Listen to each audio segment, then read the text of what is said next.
saya Latisa Juliansa dari SD Kanisius Benarojo. Hari ini saya akan membacakan sebuah cerita yang berjudul Perjuangan Keluarga Kecil. Saya memiliki tetangga, sebut saja keluarga Pak Modo dan Bu Karsi. Pak Modo bekerja sebagai tukang pijat dan reparasi barang-barang elektronik.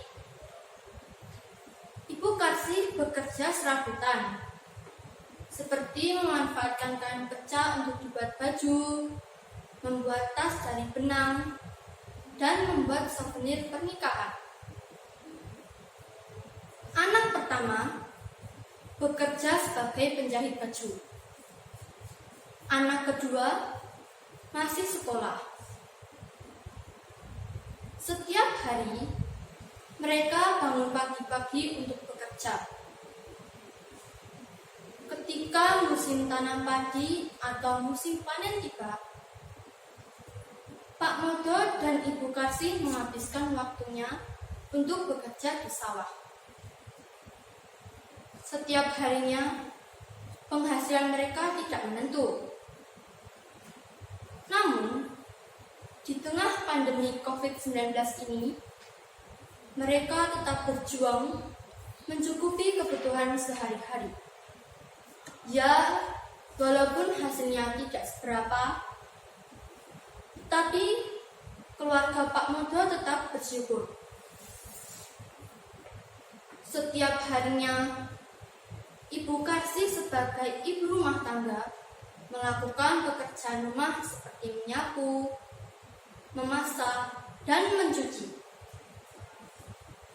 Setelah selesai mengerjakan pekerjaan rumah tangga, Ibu Karsi melakukan pekerjaan serabutan seperti membuat kerajinan, membuat tas dari benang, dan membuat souvenir pernikahan.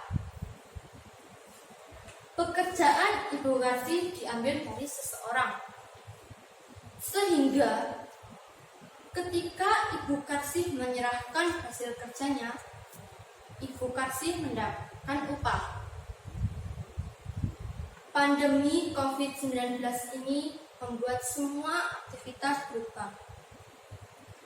Banyak keluarga yang kehilangan pekerjaan dan harus berjuang, termasuk keluarga Pak Modo.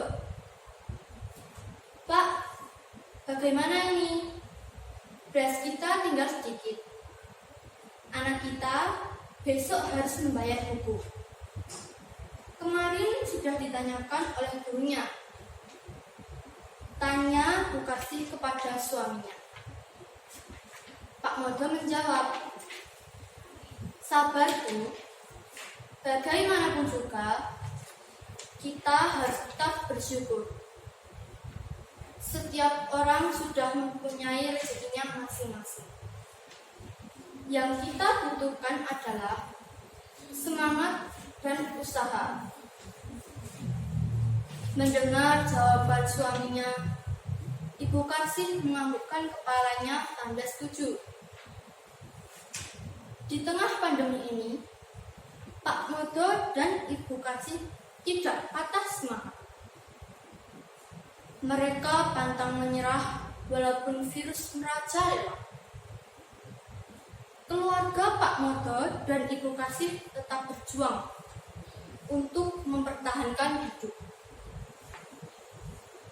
Saya sebagai tetangga Pak Modo dan Ibu Karsi juga peduli melihat perjuangan mereka.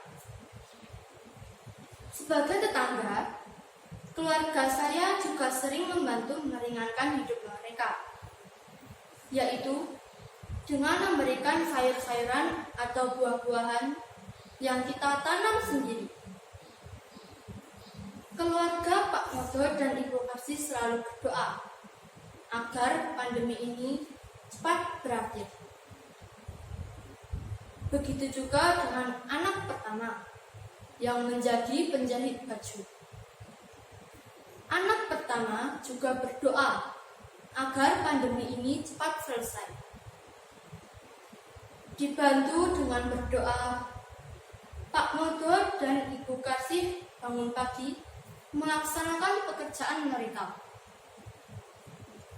Jika musim panen, Pak Modo pergi ke sawah dan hanya pulang ke rumah sebentar untuk beristirahat.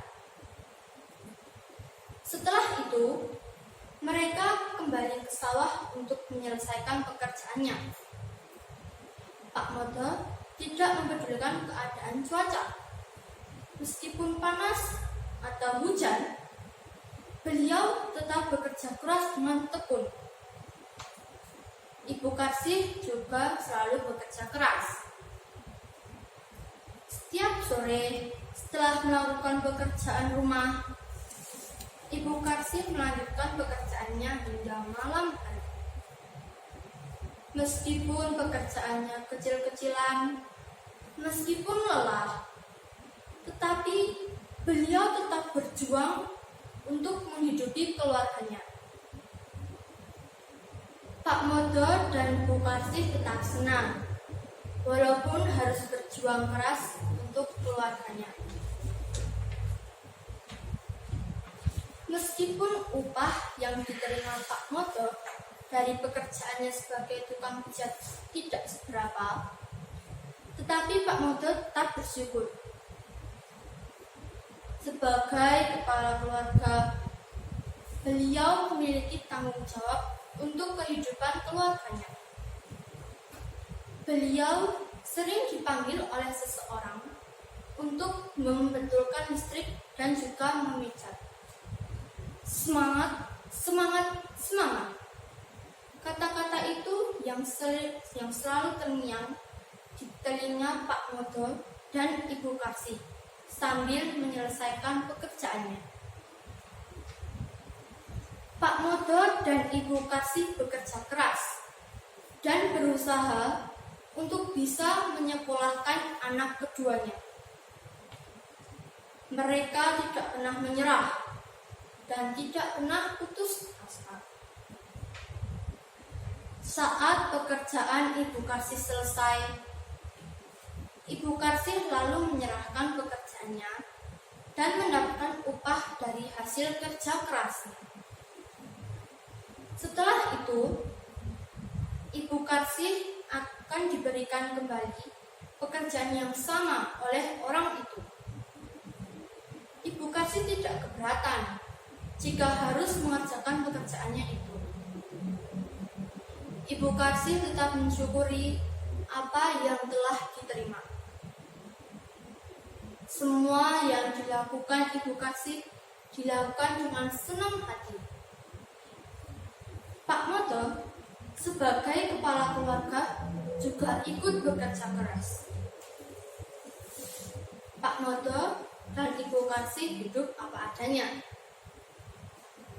Di tengah pandemi ini, jika Ibu Kasih sulit mencari sayur-sayuran, Ibu Kasih memetik sayuran yang ada di kebun sendiri untuk mengurangi pengeluaran. Bagi Ibu Kasih, meskipun beliau harus bekerja keras bersama Pak Modo untuk menghidupi keluarganya di tengah situasi sulit sekarang ini, namun beliau tetap berjuang dengan penuh semangat. Demikian cerita tentang perjuangan sebuah keluarga yang tinggal di dekat saya.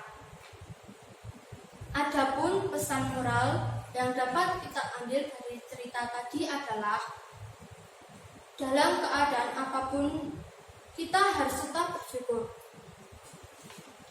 Tuhan sudah menyiapkan rencananya yang terbaik untuk kita. Yang harus kita lakukan adalah tetap semangat dan pantang menyerah untuk berusaha. Sekian cerita dari saya. Sampai jumpa.